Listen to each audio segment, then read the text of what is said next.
तो इस वीडियो में सीए न्यू कोर्स एग्जाम्शन के बारे में कंप्लीट इन्फॉर्मेशन देने वाले। अगर आप इस वीडियो को अच्छे से देख लेते हो तो आपको दूसरा कोई वीडियो देखने का जरूरत नहीं पड़ेगा। इसके अलावा जो आगे चल करके अगर आपको नॉलेज नहीं होगा, उसमें फंस जाते हो तो आपके लिए डेंजर हो सकता है। तो इस सब के बारे में कंप्लीट इन्फॉर्मेशन देने वाले।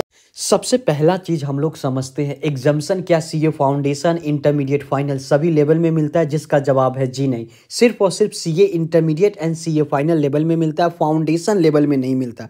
तो फाउंडेशन वाले बच्चे नॉलेज पर्पस के लिए इस वीडियो को देख सकते हैं, अदरवाइज स्किप कर सकते हैं। अब एग्जाम्शन कहते किसको है? एग्जाम्शन आपको ग्रुप वाइज या यूनिट वाइज अपियर करते हो एग्जाम में। मान लेते हैं ग्रुप में 3 पेपर होता है, तीनों पेपर में अपियर कर जाते हो, साथ में उस ग्रुप में फेल कर जाते हो। जिस भी पेपर में 60 या उससे ज़्यादा मार्क्स आएगा वो पेपर एग्जाम्प्ट हो जाएगा लगातार 3 अटेम्प्ट के लिए। डिटेल में इसको समझेंगे, परेशान नहीं होना है।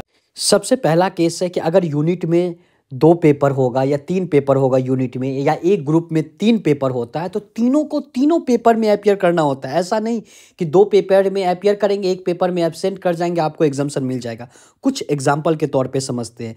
आप CA intermediate and CA final अपने हिसाब से समझ लीजिएगा। एक पेपर में 39, एक पेपर में 65, एक पेपर में 70, 150 प्लस मार्क्स है। लेकिन ये ग्रुप फेल कर गया क्योंकि पेपर में, किसी भी पेपर में पास करने के लिए 40 से कम नहीं चाहिए।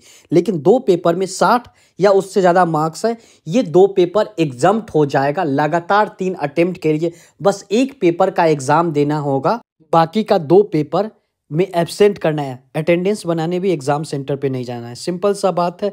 आई होप कि आपका डाउट क्लियर हो गया कि अगर तीनों पेपर में अपियर करते हैं फिर ग्रुप फेल कर जाते हैं, जिस भी पेपर में 60 या उससे ज़्यादा मार्क्स आ जाएगा वो पेपर एग्जाम्प्ट हो जाएगा। और एग्जाम्पल के तौर पे समझते हैं। मान लेते हैं ग्रुप 1 का एग्जाम देते हैं, पूरा पेपर दे देते हैं। ग्रुप 2 में हमें ऐसा लगता है 2 पेपर अच्छे से तैयारी है, 2 पेपर का एग्जाम देते हैं, एक पेपर में एब्सेंट कर जाते हैं। क्या हमें ग्रुप वाइज एग्जाम्शन मिलता है? तो ग्रुप 1 तो पास कर गए, ग्रुप 1 से कोई लेना देना है नहीं। ग्रुप 2 में समझो 2 पेपर में, एक पेपर में 70, 80 और तीसरे पेपर में एब्सेंट, क्या हमें एग्जाम्शन मिलेगा दोनों के दोनों पेपर में? जिसका जवाब है नहीं मिलेगा एग्जाम्शन। सीधा का सीधा फेल हो। क्योंकि अगर आप एग्जाम देने के लिए आखिरी का जो पेपर था, तीसरा पेपर था, सिर्फ अब्सेंट नहीं हो करके सिर्फ खाली पेपर जमा कर देते, 1 मार्क्स या 0 मार्क्स में भी आखिरी पेपर में आ जाता है ना, फिर भी आपको एग्जाम्शन मिल जाता है। यानी कि उस ग्रुप में जितना पेपर हो या उस यूनिट में जितना पेपर हो, उतने पेपर में आपको अपियर करना होगा किसी भी हर हाल में। एक और एग्जाम्पल के तौर पर समझते हैं। कोई भी एक ग्रुप का एग्जाम देते, एक में 70, दूसरा तीसरा पेपर में 30 मार्क्स, आप फेल कर गए ग्रुप। लेकिन एक पेपर में आपको 60 या उससे ज़्यादा मार्क्स है, लगातार 3 अटेम्प्ट के लिए एग्जाम्शन मिल जाएगा। अब क्या करोगे? 70 तो मार्क्स ऑलरेडी है, बचा हुआ 2 पेपर का एग्जाम देते, एक पेपर में फिर से 70 और आखिरी पेपर में 30 नंबर है। क्या हमें जिस पेपर में 2 पेपर का एग्जाम दिए, क्या हमें पेपर नंबर 2 में एग्जाम्शन मिल सकता है? जिसका जवाब है जी नहीं। एग्जाम्शन का क्या रूल है कि उस ग्रुप के या उस यूनिट के पूरे पेपर में अपियर करना। आपको ऑलरेडी एग्जाम्शन है, एक पेपर में, बचा हुआ 2 पेपर में ही अपियर कर रहे हो, जिसके कारण से आपको एग्जाम्शन नहीं मिलेगा लगातार 3 अटेम्प्ट तक। सिंपल सा बात है। बचा हुआ दोनों पेपर में आप पासिंग मार्क्स ले आओ, पर पेपर 40 नंबर, एग्जाम्शन वाला मार्क्स मिला करके आपको एग्रीगेट 50%। यानी कि एग्जाम्शन जिस पेपर में आता है, लगातार 3 अटेम्प्ट के लिए क्या होता है पासिंग रूल, जो एग्जाम्शन वाला मार्क्स है, बचा हुआ सारा पेपर मिला करके एग्रीगेट आपको 50% चाहिए। जो भी पेपर बचा हुआ है 40 या उससे ज्यादा मार्क्स चाहिए। कैसे भी सिंपल सा बात है, समझ जो, सेम ही रूल है। यानी कि अगर आपको एग्जाम्शन आता है किसी भी हर हाल में 3 अटेम्प्ट, लगातार 3 अटेम्प्ट में क्लियर कर लो उस ग्रुप को। अब क्या डेंजर रूल हो जाएगा? मान लेते हैं कि आपको 70 नंबर पहला पेपर में आया, लगातार 3 अटेम्प्ट में दोनों पेपर का एग्जाम दे रहे हो, लेकिन अगर आपका ग्रुप नहीं निकल रहा है तो उस एक पेपर को टोटली आपके हाथ में, जब आपका एग्जाम्शन लैप्स्ड हो जाएगा ना, उसके बाद आपके पास एक ऑप्शन मिलेगा एसएसपी पोर्टल पे जा करके परमानेंट एग्जाम्शन के लिए अप्लाई करना होता है। ऑटोमेटिक अप्लाई नहीं हो जाता। जैसे ही परमानेंट एग्जाम्शन के लिए अप्लाई करते हो, अगर आपका एक पेपर बचा हुआ या 2 पेपर बचा हुआ, आपके पहले पेपर में कितना, जिस पेपर में एग्जाम्शन था उससे कितना मार्क्स है वो मैटर ही नहीं करता। एक पेपर बचा हो या 2 पेपर बचा हो या 3 पेपर बचा हो, एग्जाम्पल के तौर पे समझते हैं, पर 3 तो होगा नहीं, 2 पेपर मैक्सिमम बचा रह सकता है। तो ऐसे केस में क्या होगा? उस ग्रुप को निकालने के लिए हर एक पेपर में आपको 50-50 नंबर चाहिए। मान लेते हैं एक पेपर में आ गया 50, एक में आ गया 49, फिर फेल कर गए, फिर से दोनों पेपर का एग्जाम देना होगा। ऐसा हो सकता है एक पेपर में आ गया 60, दूसरे पेपर में आ गया 49, फिर से दोनों पेपर को देना होगा। यानी कि अगर आप परमानेंट एग्जाम्शन के लपेटे में आ जाते हो तो डेंजर हो जाएगा।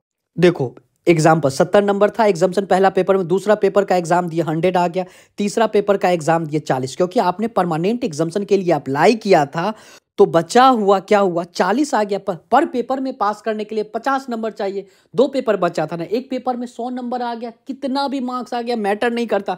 दूसरा पेपर जो भी बचा होगा 50-50 आ जाता तो पास कर जाते, लेकिन एक में 100 एक में 40 आया, आप फेल कर गए। जिसमें 100 आया उसमें अलग से एग्जाम्शन नहीं मिलेगा, क्योंकि एग्जाम्शन का क्या रूल है, उस ग्रुप के सारे पेपर में अपियर करना। आपको ऑलरेडी परमानेंट एग्जाम्शन के लिए अप्लाई किए हो तो बचा हुआ 2 ही पेपर अपियर कर रहे हो ना। देखो अभी आप लोग नहीं समझोगे, मान लेते हैं एग्जाम्शन मिला, लगातार 3 अटेम्प्ट में वो ग्रुप क्लियर नहीं हुआ, उसके बाद बच्चे परमानेंट एग्जाम्शन के लिए अप्लाई करते हैं। 2 पेपर बचा था, एक पेपर में ऑलरेडी एग्जाम्शन 70 प्लस था, सिंपल सा बात है, दूसरा और तीसरा पेपर देता 100 और 40 आ गया। तीनों पेपर का मार्क्स कैलकुलेट करना, एग्रीगेट 50% हो रहा है। और एक रूल भी देखना, आखिरी पेपर में भी 40 है, यानी कि 40 नंबर पास करने के लिए नॉर्मल रहता तो ये बच्चा पास हो जाता, लेकिन परमानेंट एग्जाम्शन के कारण ये बच्चा फेल करेगा। लगातार 2 पेपर, उसके बाद दोनों पेपर का एग्जाम देना होगा, सिंपल सा बात है। तो कोशिश ये करना है बच्चों कि अगर आपको एग्जाम्शन मिलता है तो लगातार 3 अटेम्प्ट में, नॉर्मल रूल है पासिंग रूल, कि आपका एग्जाम्शन वाला पेपर मिला करके बचा हुआ 2 पेपर का एग्जाम दे रहे हो, एक पेपर का एग्जाम दे रहे हो, 40 से कम तो होना नहीं चाहिए, सारे मिला करके एग्रीगेट 50% है। लेकिन अगर आप परमानेंट एग्जाम्शन के लिए अप्लाई कर देते हो, जो कि 3 अटेम्प्ट लैप्स कर जाएगा आपका एग्जाम्शन, उसके बाद ऑप्शन होता है परमानेंट एग्जाम्शन। ऐसे केस में जितना पेपर बचा होगा पर पेपर पास करने के लिए 50 नंबर, 50 से कम होगा फिर से सारा पेपर का एग्जाम देना होगा, सिर्फ परमानेंट। क्या एग्जाम्शन रूल में चेंज हुआ है? जिसका जवाब है जी हाँ, पहले एग्जाम्शन में परमानेंट एग्जाम्शन नहीं होता था। अभी भी मेरे पास बच्चे का डाउट होता है परमानेंट एग्जाम्शन क्या हुआ, अलग से ऐड हुआ या क्या करना होता है। सिंपल सा बात है, समझ लिए, जब आपका एग्जाम्शन लैप्स्ड हो जाएगा उसके बाद आपके पास ऑप्शन मिलेगा क्या आपको परमानेंट एग्जाम्शन के लिए अप्लाई करना नहीं करना। मान लेते हैं आपने परमानेंट एग्जाम्शन के लिए अप्लाई नहीं करते हो, ऐसे केस में आप सारे पेपर का एग्जाम दोगे। सारे पेपर का एग्जाम क्या रूल होगा, पर पेपर पास करने के लिए 40%, एग्रीगेट 50%, सिंपल सा बात है। उस समय आपको डिसीजन लेना पड़ेगा कि आपको परमानेंट के लिए जाना या नहीं जाना।